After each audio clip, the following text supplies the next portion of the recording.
إذا بعد هذه الرحلة مع السيد جوزيبي بياجيني مؤسسة المعرفة الإبداعية العالمية، ننتقل إلى جلسة تناقش موضوع يستحق الكثير من النقاش تحت عنوان أثر التقنيات الرقمية في تطوير القدرات وإحياء الفنون التقليدية في سوق العمل الثقافي. ودعونا نرحب بضيوف هذه الجلسة، ونبدأ بالمحاور وهو مدير برنامج ماجستير التراث الثقافي ماجستير التراث الرقمي في كلية التراث الثقافي والمتاحف في المعهد الملكي للفنون التقليدية ورث، الدكتور سلطان المطيري.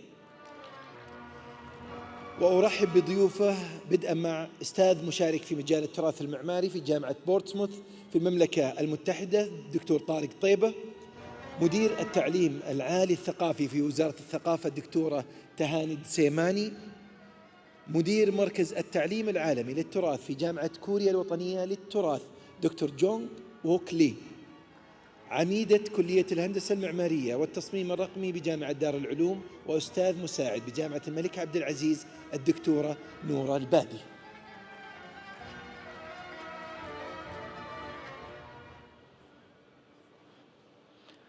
السلام عليكم ورحمة الله، حياكم الله جميعا. ستكون هذه الجلسة باللغة الإنجليزية إن شاء الله. بالنسبة للترجمة مباشرة في حال احتجتم لها، الرجاء استخدام السماعات الآن، وسنتيح لكم فرصة لطرح الأسئلة لاحقا باستخدام رمز يظهر على الشاشة، وأطرح أسئلتكم على الضيوف.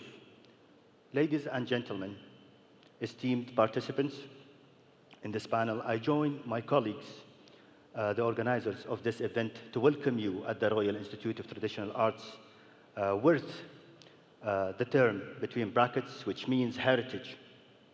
As you might have heard, Wrth is a pioneering cultural institution that began its educational and training role in 2021, aiming to qualify national and international talents that are passionate about learning and practicing traditional arts. The Institute delivers its mandate through 3 specialized program streams: continuing education programs, apprenticeship programs, and academic programs. Also, major events like this one to raise awareness and to bring together thinkers, researchers, and educators to exchange ideas and enrich our practices. This forum has 3 main pillars: capacity building, international exchange, and future vision. Our panel subscribes into the first pillar, focusing on education and capacity building. I am honored to be your moderator during this panel discussion entitled The Impact of Digital Technologies on Capacity Building and the Revitalization of Traditional Arts in the Cultural Labor Market. We will be exploring with our guests of how modern digital technologies can be leveraged to develop the capacity of those working on traditional art sector and revitalize these arts in the contemporary cultural labor market. And without further ado, we would like to hear from our esteemed guests. And if I may start with Dr. Tarek Teba. He's an associate professor of architectural heritage in the School of Architecture, Art and Design, Faculty of Creative and Cultural Industries, University of Portsmouth in the UK.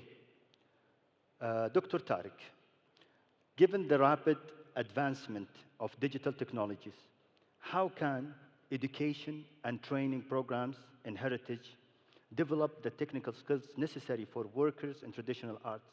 What are the global best practices in integrating digital technologies such as 3D scanning, virtual reality, and digital modeling into heritage conservation programs?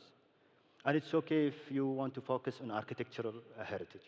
No, thank you very much, Dr. Sultan, and it's fine. I think when we talk about heritage, there is no distinction between architecture or other type of heritage, or even between tangible and intangible heritage. So for academic institutions, I believe to develop or to integrate digital technologies into curriculums or into conservation in particular, which my background here is the first thing is to encourage experimentation. So, for example, the use of digital technologies like 3D scanning or virtual reality and or augmented reality, looking at the end product doesn't help students really to learn and to build knowledge about how digital technology could help, rather than they will be more manufacturing outputs that to engage people with the heritage outputs, but it will limit these outputs will limit the heritage interpretation. So because technology, we will not really, and we are noticing it not by year, by month now, the rapid change in technologies and the integration of AI nowadays, we will never catch up with technology. So the best thing is to focus on methodologies and how really we use low-tech or high-tech methods or techniques in interpretation, in preservation of heritage, tangible or intangible heritage. So first thing is to think about the methodological education and the experiment, particularly the experimentation, how students learn through doing and through making. So the other dimension I would say is, and Dr. Nadia kindly mentioned that earlier on today, is the apprenticeships at Talmada. So how students can learn while they are in the cultural industries, and how they can build this bridge between their institution they learn from to their institution they work for. So focus on practical dimensions and making those methodologies address real world challenges and scenarios the cultural sectors is facing is really, really important. The third and final dimension before I give the floor to my colleagues is basically how students can integrate, how we can encourage students to integrate between or link the tangible and intangible heritage. We started with this architecture. I am from architecture background, but basically the architecture, the building is a container, is a static resource from the past, but it tells stories. Without these stories, it will be just a physical fabric that will diminish at some point during in 100 years, in 200 years, or 300 years. Materials are not unlimited, but basically the stories behind it which make its heritage quality. So encouraging that link between tangible and intangible is really important, which empower, like creative technologies, are empowered to really make this link easily. Brilliant. Thank you, Dr. Tarek. And if I may bring the spotlight to Dr. Noorh Al-Badi. She's the Dean of the College of Architecture and Digital Design at Uloom University and professor at King Abdulaziz University. Also, she's a culture and design consultant and researcher specializing in evidence-based design and applied neuroscience in interior design, what was coined as neurointeriorism. So my question to you, Dr. Noorh, as the dean of your college, how can digital fabrication labs, such as laser cutting and 3D printing, contribute to revitalizing traditional arts? What is the role of technical education in enabling students and artisans to combine traditional skills with modern technologies? Thank you so much, Dr. Sultan. I think I'm going to build on what Dr. Talib was mentioning, that Fab Labs or any technology exists to help students understand more, raise awareness, help them to visualize in different ways. For example, the Fab Labs that we have at Darul Uloom and all the other institutions has the top-notch tools, like you said, virtual reality, we have laser cutters, we have 3D printers, and we teach them how to use them to begin with, and then use them to understand and to create and also, if I may say, invent new ways to use traditional art in a more modern way, or to understand the tools. So there is so many ways that they can use the digital fabrication labs. For example, also one way that we can do using virtual reality or immersive technology, we've created this history course that the students actually go into the immersive environment of certain iconic buildings and certain iconic architectural eras to understand it more. So it does help with kind of speaking to their language as Gen Z, for example, today, and also to, even for us, to kind of reimagine and relive some of these eras that we only see in picture using immersive technology. When it comes to 3D printing, for example, one of our master students at Dar al-Uloom, she combined using traditional wood joining with 3D printing joints using traditional elements. So she has to understand the traditional methods, she had to understand the traditional motifs, but she gave it a more modern look and a modern point of view. So I look at it as a tool to empower and to help with the awareness that this forum is one of the pillars of the forum. Thank you, Dr. Noorh. Very informative answer. Dr. Tahani Aldosimani, you're next. As the Director of Cultural Higher Education at the Ministry of Culture, we are honored to have you as a representative from such entity that is the main drive of development in our sector. And as the name of your department designate, you join forces with fellow educators to raise capacity as you have led national and international initiatives from what I have found, e-learning and digital transformation and developing academic programs in the field. So my question to you is, what are the new trends in cultural academic programs in the kingdom? How are modern programs being adopted that integrate digital technologies with traditional arts to meet the needs of cultural labor market?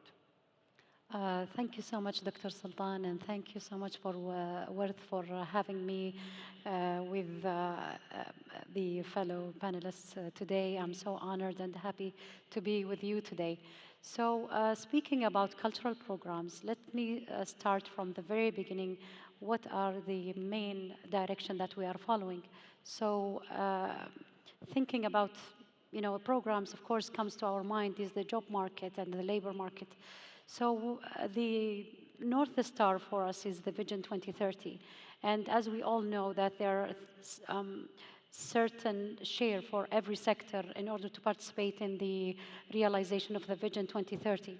So the Ministry of Culture is expected to contribute 3% in the national GDP by 2030. And in order to achieve this goal, the ministry is working very proactively in ensuring that there's no gap between the supply and demand. So we are conducting a periodical labor market foresight report to anticipate what are the future requirements as we are speaking about the Vision 2030. So when we think about the future requirements, we are conducting this study to anticipate and predict the future. What are the trends that will be shaping the future? So there are many trends, and among of them are of course, the technology, the digital transformation, and when we speak about technology, we speak about the AI with all its different forms. We are speaking about which will have its huge impact on culture and, of course, cultural programs. We are speaking also on the blockchain technology, the virtual environments, the mixed realities. We are also thinking about the sustainability and its impact on the cultural studies and programs. Also on the new trends in labor market, like the entrepreneurship, the independent artists. So all these trends will be shaping the future, and it will have their impact on the job market and the type of professions. So according to the labor market report published by the Ministry of Culture in 2023, there will be a huge demand on certain sectors, certain jobs, for example, on visual arts, museums, the heritage, the cultural project management, history, and also there will be we will be creating a balance in certain sectors like fashion, and how it will be reshaped and redesigned by the impact of technology. So it is expected until 2030 that the required jobs in these sectors will reach 7% increase until 2030 in more than 400,000 jobs. So this requires from us to work with our partners, focusing on the universities and the programs that they are providing in the cultural sectors. So we are leveraging the programs that is mostly required for the future and the by Vision 2030 and the requirements of the sector. Also, we are working cultural scholarship programs is also participating in achieving this goal as one of the main KPIs for the national culture strategy is to increase the number of graduates in the cultural programs. Thank you, Dr. Tahani.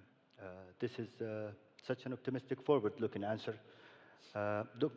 Dr. Jongwook Lee, our dear guest, if I may present you to the audience, he's an associate professor in the Department of Digital Heritage in Korea National University of Heritage, KNUH, one of the leading academic institutions in the world in this field. He is also the director of the Institute of International Heritage Education and an internationally renowned expert in digital heritage.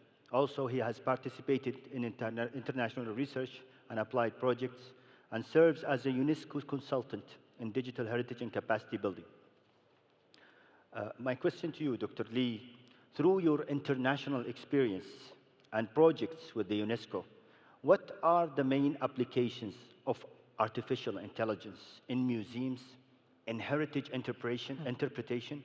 How can these technologies enhance visitor experience and contribute to documenting and preserving intangible heritage such as the traditional arts? Thank you. It is a great honor to be here in Riyadh. AI is not a creator. It is a modern helper that allows us to understand and share our precious stories more deeply. In the past, museums offered one simple explanation for everyone.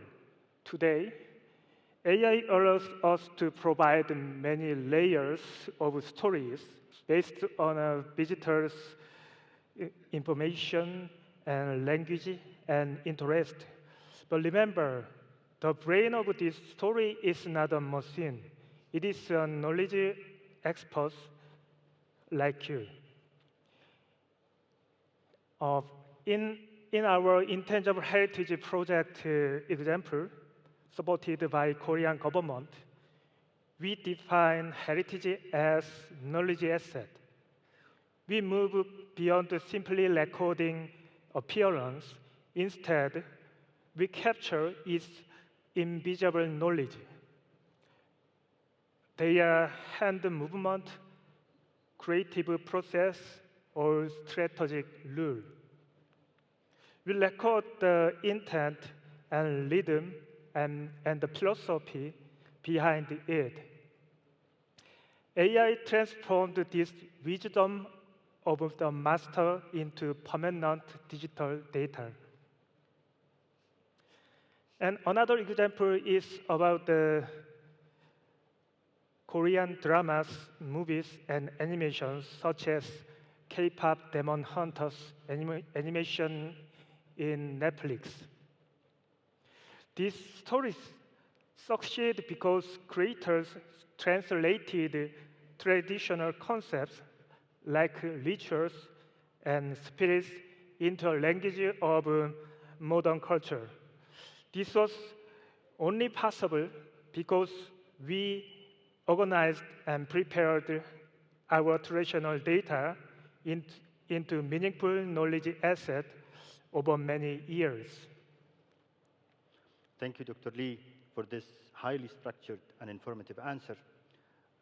If I may, and come back to you, Dr. Tarek, following your research and publications on digital documentation and interactive platforms, also as chair of the Digital Technologies Committee at the ITMOS in the UK, you work on developing digital platforms for monuments.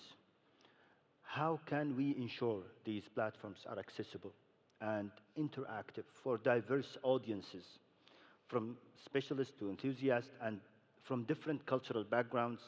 How can digital technologies be used as tools for community participation in heritage preservation? Thank you very much. So this is a very, very deep question, and I don't know if I can answer it in a few minutes, but I'll try. But I'll start with defining what heritage is as a researcher, as ICOMOS chair. How I look at heritage. Heritage is what we receive from the past, buildings, objects, legacy. They are resources, cultural resources. Heritage is a product, a contemporary product we make.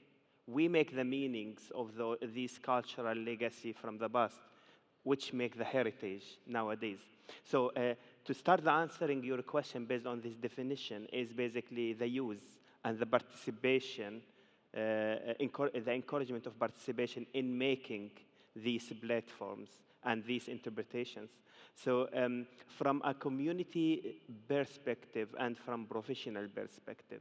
So starting with community perspective, co-designing this platform and co-designing this interpretation is really important because through the making process of how we can interpret heritage through digital platforms is really important to hear diverse voices, hidden voices, and adhere to regulations, require expert requirements.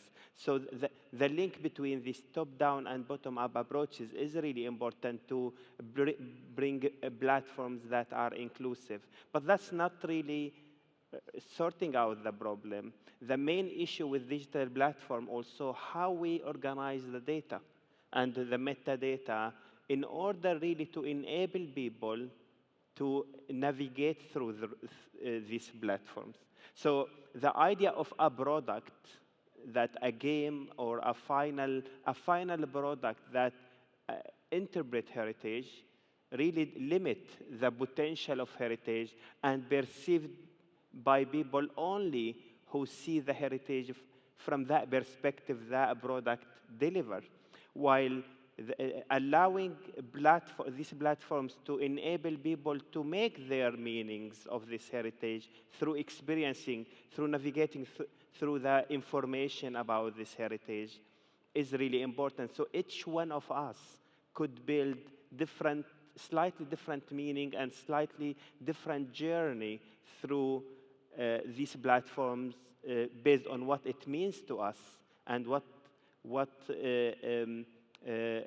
inspire us as part of that heritage. Because meaning, here I'm talking about cultural inclusivity and how people, I'm not talking only about people from the same country, people from the same culture could look at heritage from different perspectives, but I'm talking about the inclusivity of heritage and the dissemination of heritage to international audience and how international audience can see other heritage relevant to them.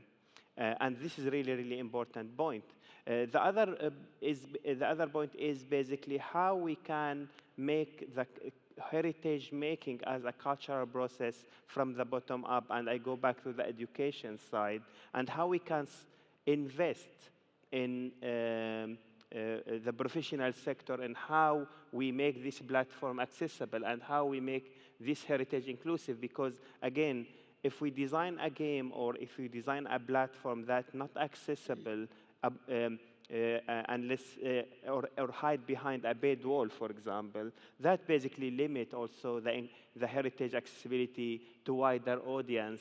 And always I talk about wider audience beyond the country, so people from other culture can perceive our culture properly and can understand our heritage and understand the legacy we are receiving from our ancestors.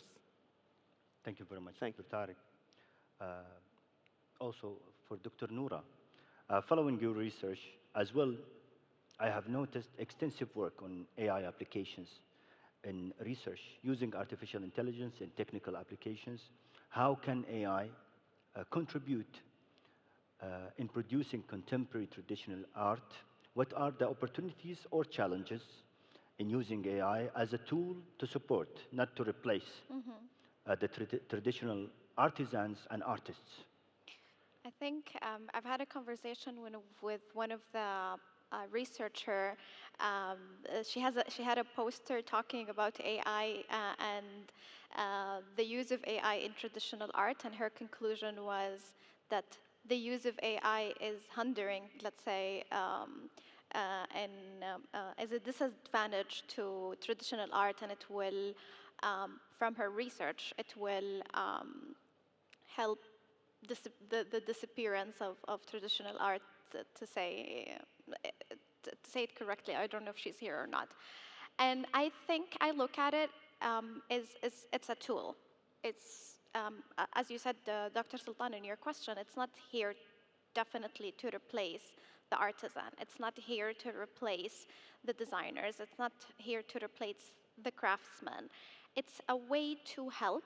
It's a way to assess. It's an assistant. And we can use our assistant in so many different ways. Some people use their assistants just to put their calendars on. Some people use their assistants to actually help them with their work. How do you empower your assistant? And the level of knowledge and the level of integration you want the AI to be is up to the user. And I think AI is still a new tool, and usually looking at us as designers and architects, when AutoCAD first came out, everybody was like used to manual drafting and manual drawings, and everybody was against AutoCAD today. Today, we're trying to push the students to go back to drafting and manual and all of that. So it is coming. It is already part of our life. So I think the conversation is how to use it wisely. So one of the a paper I just published 2 days ago about a model that we did at Darul Uloom with using AI in research.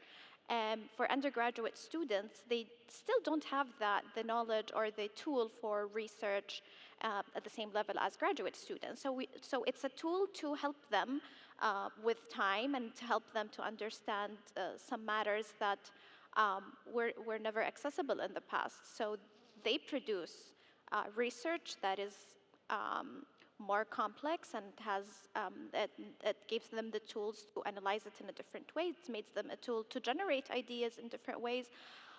So I always look at, generally, any new technology is a way or a tool to achieve our objectives. So if our objective is to keep our tradition alive, to keep our culture alive, we have to speak to the generation with their language. We have to approach them the way they understand, they speak, they communicate.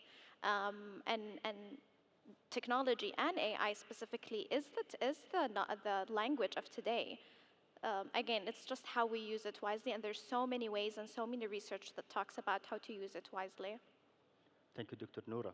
Very informative, especially for our students who ask us these questions a lot lately. And yes, if I may, Dr. Tahani, back to you. You have received awards in recognition of your contributions to education policy and digital transformation. With your expertise in digital transformation, how can technical education serve as means of preserving cultural identity and reinforcing local belonging to the arts? What are the best practices in integrating technology without losing cultural authenticity? Thank you, Dr. Sultan, for this question. It's really very important. And I believe in the essence of this question is who's doing what and why, and how can we, as educators, protect the identity and preserve our heritage and culture among all this, let's say, explosion of technologies. We are witnessing every day a revolution of new tools. Now everyone can create films, design pictures, let's say, create new experiences. So the tools are everywhere and in the hands of everyone. So let's think about, for example, the AI, and we can see now that there is an explosion of,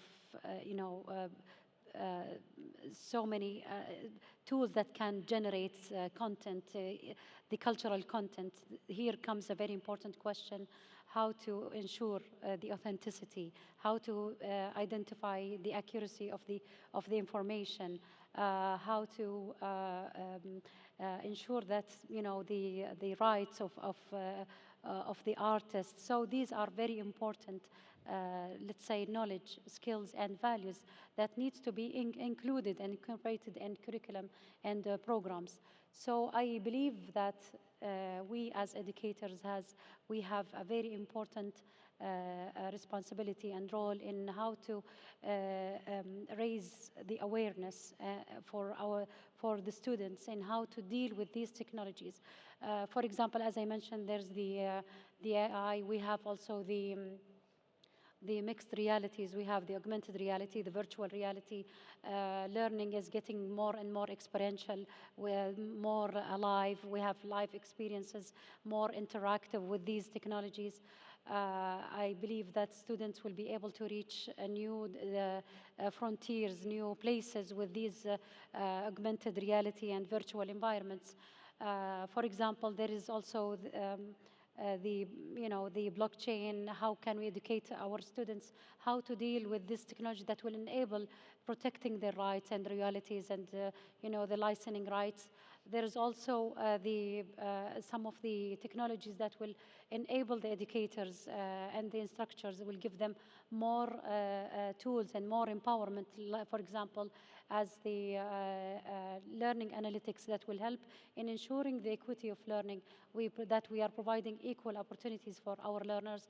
We can also track the engagement, track learning through these platforms. We also have the online platforms that can enable us to ensure scalability of learning.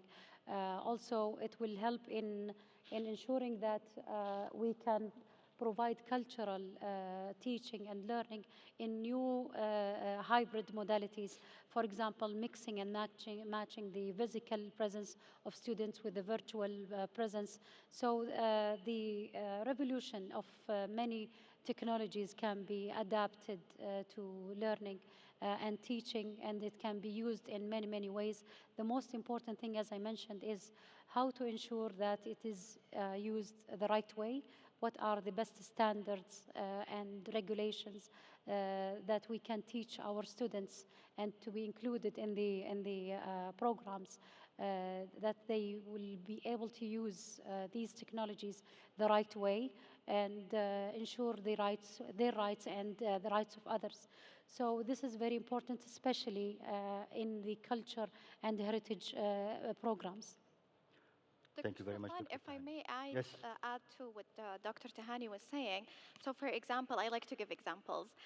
So for example, at Dar al-Uloom, because we wanted to teach students how to use technology wisely and how to use specifically AI wisely, we did a huge benchmarking nationally and internationally about policies to using AI in art and design education, and we found a lot of data from there.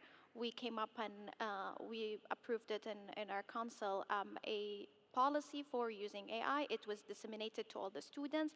They have to write and disclose that they used AI, how many percentages, what was the prompt that they wrote to come up with the idea, how did they use the idea. So we're not telling them, we cannot tell them anymore not to use the technology, but we have to teach them, as you said, Dr. Tahani, how to use it ethically, how to use it wisely, how to use it in a way that add to their creativity, not to replace their critical thinking or their creativity. And I'm sure a lot of universities are already in that conversation.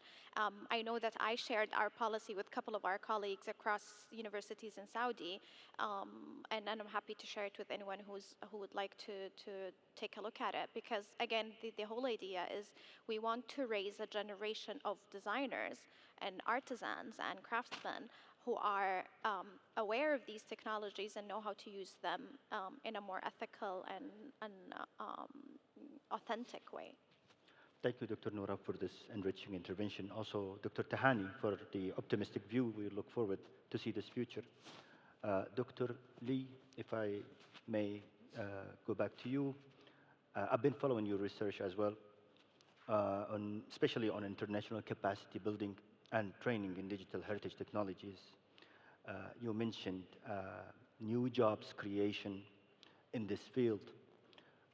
What are these new professions, and how can workers in the traditional art sector benefit from international exchange of expertise in this field? What is the impact of these new jobs or specialities on the cultural economy? Thank you for your question. In my graduate school in Korea, my students have a background in art history and archaeology and conservation science like you. And they are not just using digital tools, they are designing how digital heritage should work. I want to introduce the new jobs such as digital curators and digital heritage designers and digital heritage consultants. Computers only digitize the appearance and shape. Our students map the meaning, the historical period and social ritual and story behind an object. Without this heritage metadata, AI is blind. Our students design how a user experiences culture. They ensure that virtual interaction feels authentic to the real-world craftsmanship. I see this every day while developing the digital heritage program in Saudi Arabia and Korea, in Seoul. A programmer cannot teach a spirit of a heritage. Only an artist or historian can design the interface in heritage domain. I want to introduce an example in Korea.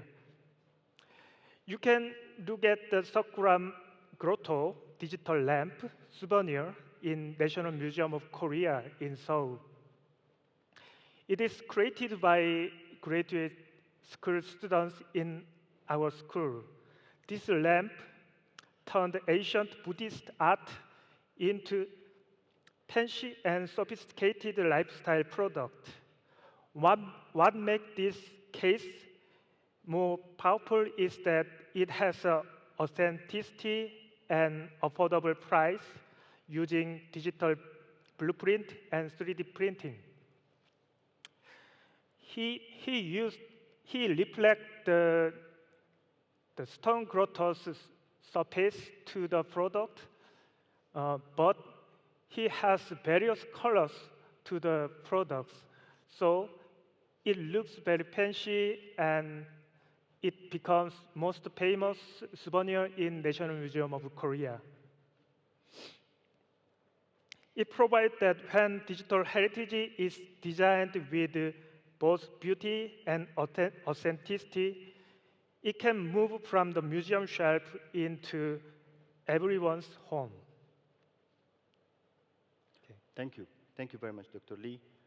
At this point, we should have some of your questions from the audience, but I cannot see any for now. So if we could maybe continue with the third question. If possible, I go back to you, Dr. Tarek, with the increasing reliance on artificial intelligence and automation in heritage documentation. How do we maintain the balance between human creativity and smart technologies in preserving traditional arts? What is the role of human creative practice in the age of digitization? Yeah, I think, as I mentioned before, the speed of AI or digital technology, but AI is getting really quite aggressive in how it's growing and diversifying its platforms. And this is really important to consider to see how we can kind of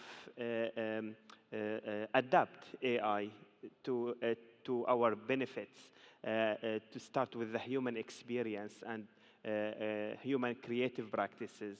So using AI as a form of creative practice rather than as a form of content creation.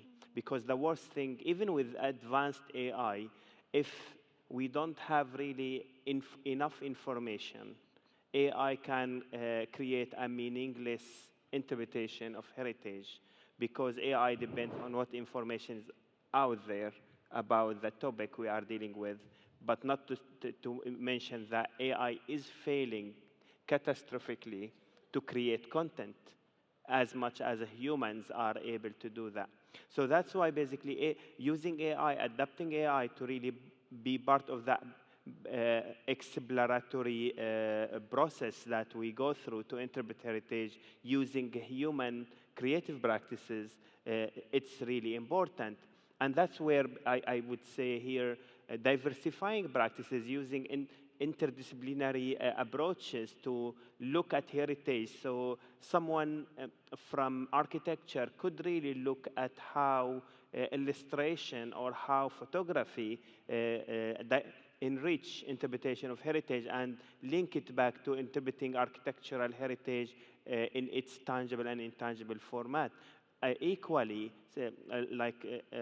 sound experts could look at more oral history and how oral history can enrich interpretation of physical objects coming from an archaeological excavation. So, and then AI, when we create this information, and that's what I wanted to arrive to, information. When we create these informations, AI could, and I with capital letter could help us in creating different effects and different interaction, themes of interaction, to really disseminate this information in different ways. So the point, for example, I talked about how we curate metadata, and metadata to us is the information. How could we curate it and allow different audience to experience it in different ways based on their preferences? That's where AI could help us, and there is a project I'm working on now exactly about that. But AI come after 3 years of collecting data, engaging with community in creative practices, drawing, photography, oral history, and then doing the expert approaches about heritage investigations, interpretations. And AI now is again a collateral support to how we could allow the navigation of metadata through a platform that people can build their own stories, their own narrative through this heritage based on their identity, based on their preferences, based on their interests. They could be international, as I mentioned before, international visitor, but they are interested in Najd architecture, but specific in windows or in ornamentation. So this, what I mean by accessibility of this information. So AI could really help us manage this accessibility wisely with other tools, of course, but not really creating this accessibility, if I may say that. Thank you very much, Dr. Tarek. Very informative. And I urge the audience to pose their questions directly to our esteemed guests. And while you're formulating your questions, a question to you, Dr. Noorh. With the increasing automation and technological innovation in design and architecture, how are traditional arts professions transforming? What are the future skills that workers in the arts and cultural industries must acquire to remain relevant in the evolving job market?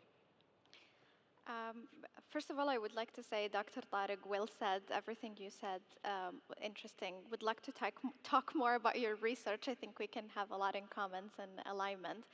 Back to your question, Dr. Sultan, I think when we talk about skills, I think that really, I always tell this to my students and to my colleagues, we have to focus on critical thinking. We have to focus on the way they think, the way they approach problems, rather than the tools, because the tools change.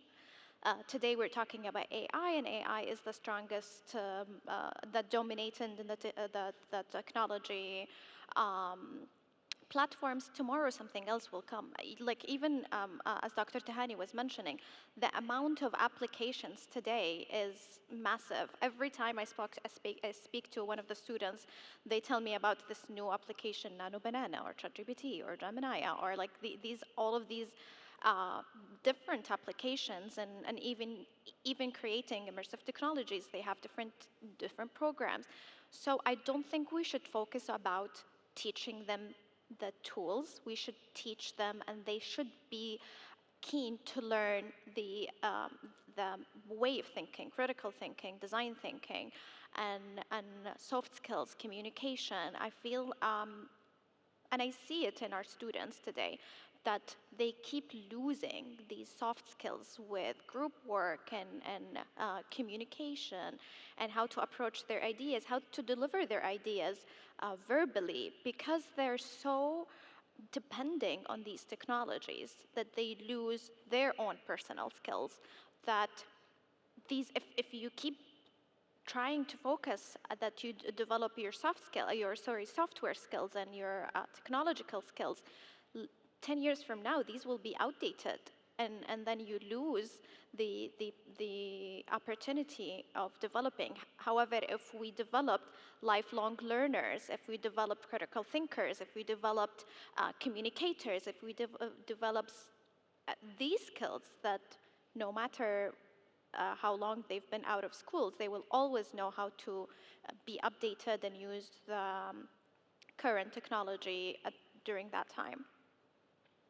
Thank you very much, Dr. Noorh. Dr. Tahani, if you allow me, what is the impact of modern educational programs in cultural higher education on the cultural labor market in the kingdom? How can we measure the success of these programs in developing graduates' capabilities and their employment in cultural and creative sectors? Yes, again, thank you so much, Dr. Sultan, for this very important question. Building on what Dr. Tarek and Dr. Noorh mentioned, the development of these skills is very, very important, especially as we are witnessing the huge transformations of trends that is impacting the future workforce. So we need to, of course, when it comes to measuring success or the success factors, it is a very important, let's say, dimension of measuring what we are doing, how we are doing things in these cultural programs. For example, students' success in their projects of entrepreneurship, if they are successful in marketing themselves, if they are successful freelancers, if they are successful in working in their co-creation with the machines, with the AI, if they are using these technologies in the right way, if they know how to protect their rights, how to market themselves, their products, let's say their cultural artifacts. If they are able to join the workforce and they are successful in that, and they are achieving career growth and able to market their skills and prove their skills. So this way we can say that we are achieving success in our education. So, and we can ensure the success of these programs through providing our students with real case scenarios, experiential learning, project-based, problem-based type of learning. So when they join the labor market, they are able to deal with different challenges, with the mega trends that's reshaping the world, reshaping the workplace. So the cultural, let's say the cultural workforce and labor market is not an exempt. It is part of the other sectors. So we can measure their success by ensuring that they are applying the right skills in the workforce. Thank you very much, Dr. Tahani. Dr. Lee, one last question from my side, waiting for our audience to formulate their questions. Based on Korea's experience in digital heritage history, what are the lessons learned that could benefit us here in our journey to digitize our heritage? And how can digital technologies serve as a bridge for international cultural exchange and also for future generations? Yes. I want to introduce one example between Korea and Saudi Arabia. Currently, the Korean big tech company, Naver, is working with the Saudi government on a digital twin project for the digitization of Jeddah, Medina, and Mecca cities. They are building a digital version of Saudi cities. This digital space can be the platform for Saudi's intangible heritages, including the images and video and 3D models and the AI data about the intangible heritage. The scope will be the knowledge and rituals and intangible things and the tools and environment as tangible things. Why this is important is related with sovereign AI. Naver is a leader in sovereign AI in the global.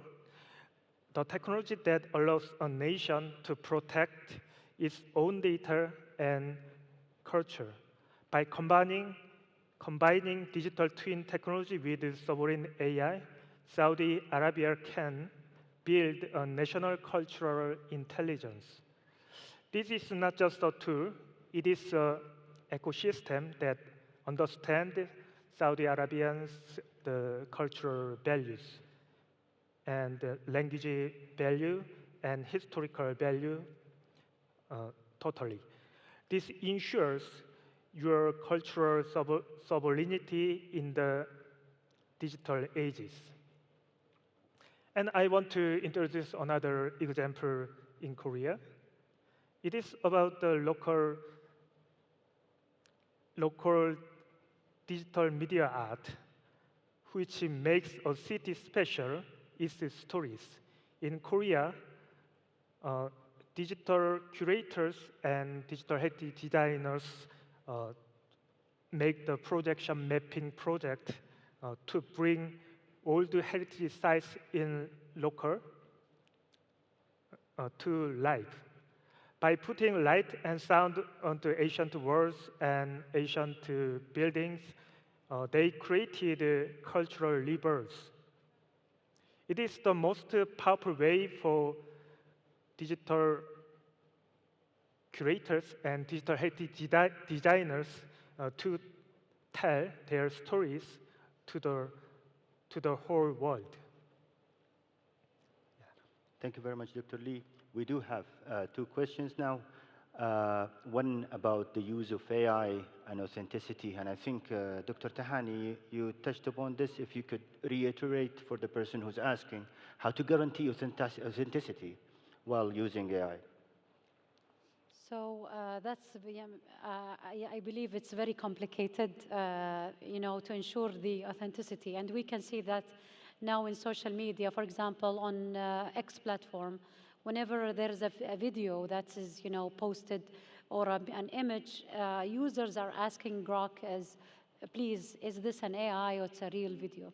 So now the lines are so blurred that we can't ensure whether it's AI generated or a real video.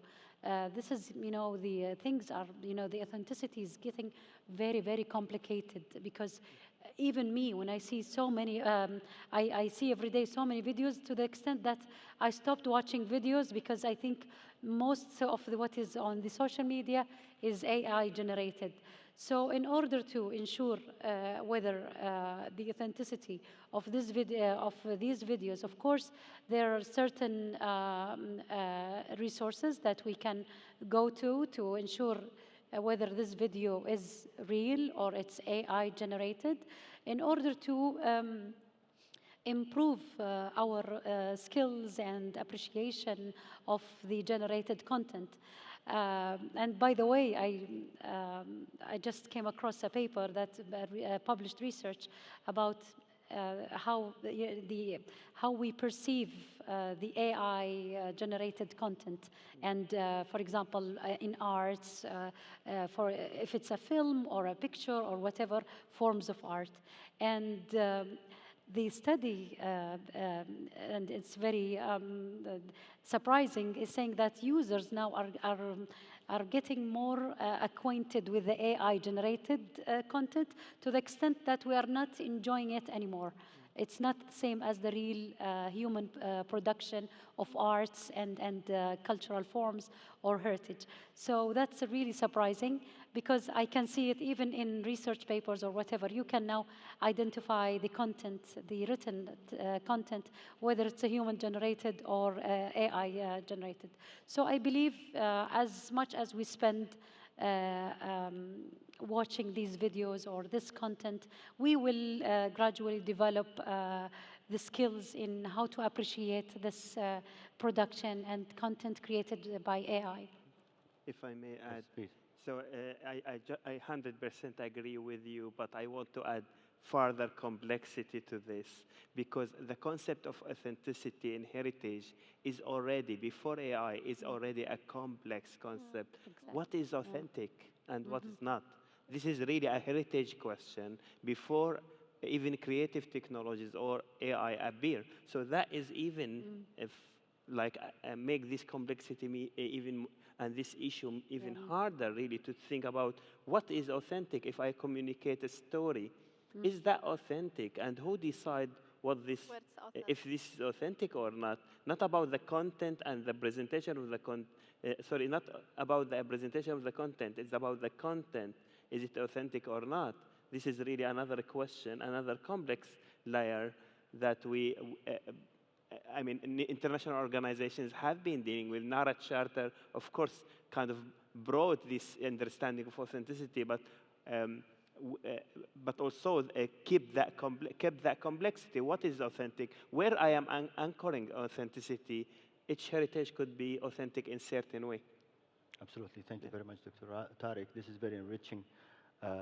Well, we can also present another question. It's more technical this time. It's about the infrastructure needed to save the data and to manage the data.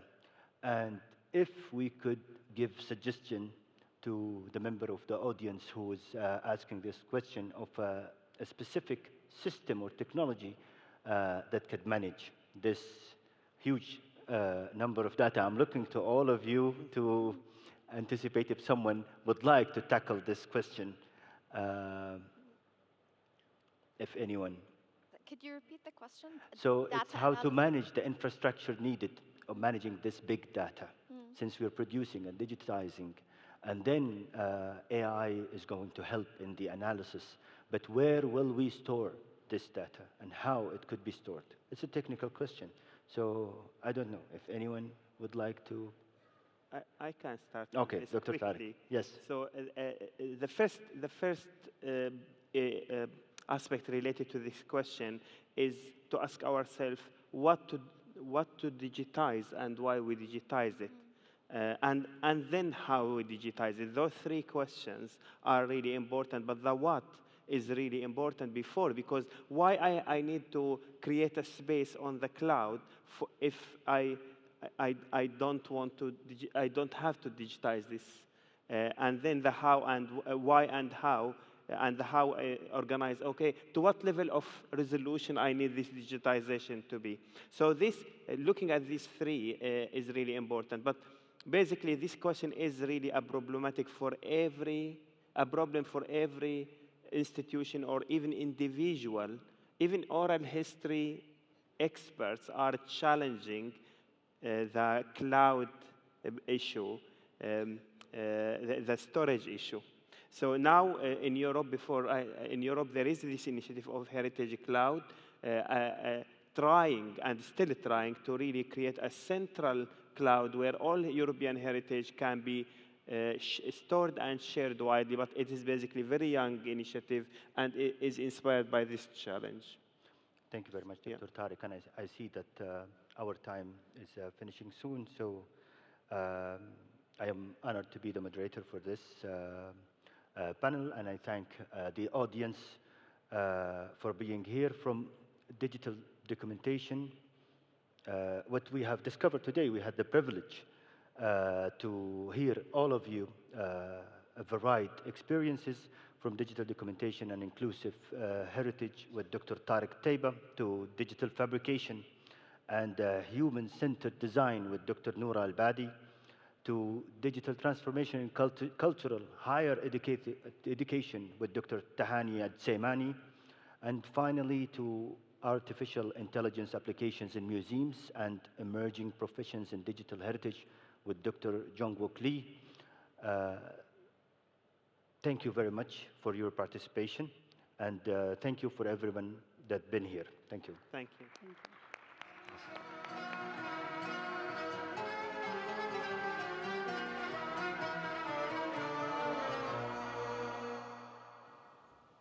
شكرا دكتور سلطان، شكرا لضيوفك الكرام. سنتوقف لمدة 15 دقيقة، سنعود بعدها لمحاضرة تتحدث عن تجربة أردنية مذهلة جدا، وأيضا الجلسة الحوارية الختامية. 15 دقيقة، نعود بعده إلى المسرح من جديد.